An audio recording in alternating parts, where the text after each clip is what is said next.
Nestled deep in the Appalachian Mountains, the village thrived in simplicity. Thomas and Eliza had long prayed for a child, their home filled with quiet longing. To ease the emptiness, Thomas one day brought home a stray, Scout, a lean, sharp-eyed mutt with an instinct for protection.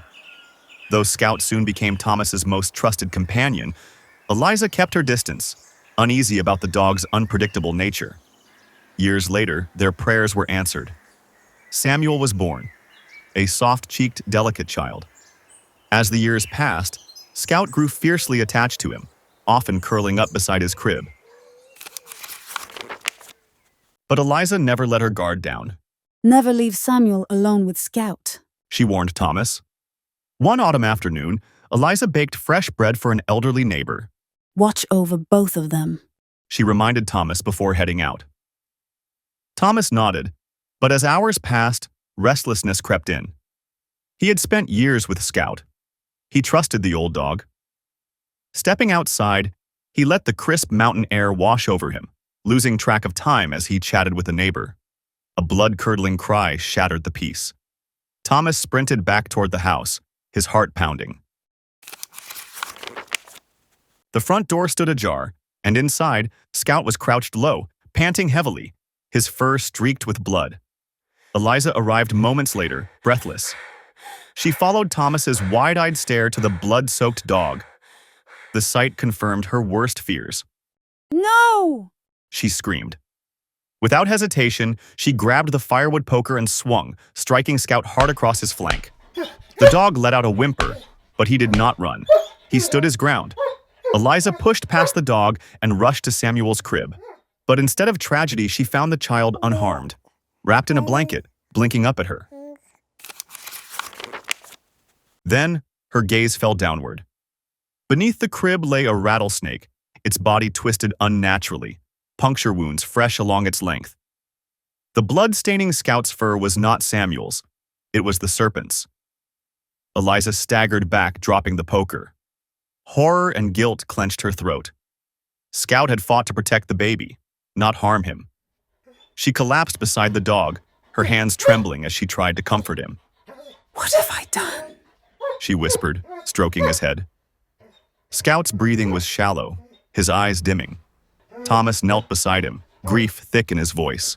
You saved our son, He murmured, but it was too late. The faithful guardian had given his final act of loyalty. Scout was buried under the old oak tree behind their home. Years passed, and Samuel grew strong, though he would never know the hero that had watched over him. One evening, as the boy played outside, he noticed the small gravestone beneath the tree. Who's buried there, Mama? He asked. Eliza stared at the stone for a long time before answering, her voice soft with sorrow. A friend. The bravest we ever had.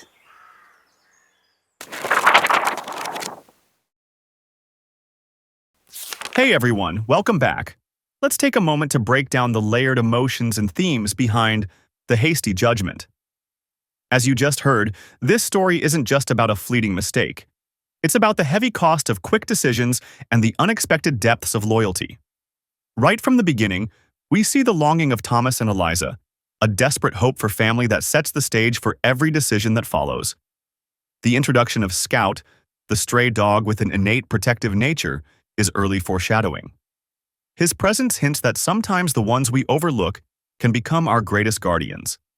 It's interesting how the narrative uses Scout not only as a mere pet, but as a symbol of unconditional loyalty, a silent guardian who doesn't seek our praise, only our trust. Notice the delicate tension that builds when Eliza warns, "Never leave Samuel alone with Scout." This line captures her deep-seated anxiety, even as her husband finds comfort in the dog's presence. It makes you wonder, how often do our fears cloud our ability to see genuine intent for what it truly is? In the calm before the storm, that lingering doubt sets the scene for what comes next. The turning point arrives in that heart-pounding moment when a blood-curdling cry shatters the quiet afternoon. It's a moment of pure chaos, one that confronts us with the consequences of haste. And when Eliza, overwhelmed by panic and doubt, acts without understanding the full picture, It becomes clear that quick judgments do more than harm others. They can tear apart something precious. Look at the powerful contrast in that moment. The innocence of a baby, the loyalty of a dying guardian, and the irreversible act of a mother gripped by fear. Then comes the heartbreaking reveal. The true reason behind the bloody scene, a silent sacrifice from Scout trying to protect Samuel. It's a twist that forces us to question our own assumptions. Was it really a mistake or a tragic misinterpretation born out of fear? The narrative isn't content with a simple answer.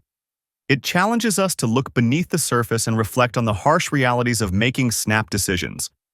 As we wrap up this analysis, think about the choices we make in our own lives. How often do we let our emotions cloud our judgment? And isn't it a reminder that sometimes the true heroes in our story are the ones who work silently in the background, expecting nothing in return? If this story struck a chord with you, dive into my other story videos to keep exploring these powerful themes. And hey, if you enjoyed this deep dive, please like, subscribe, and leave a comment below sharing your thoughts. What do you think about the cost of hasty judgments? I'd love to hear your perspectives. Until next time, keep questioning, keep exploring, and thank you so much for watching.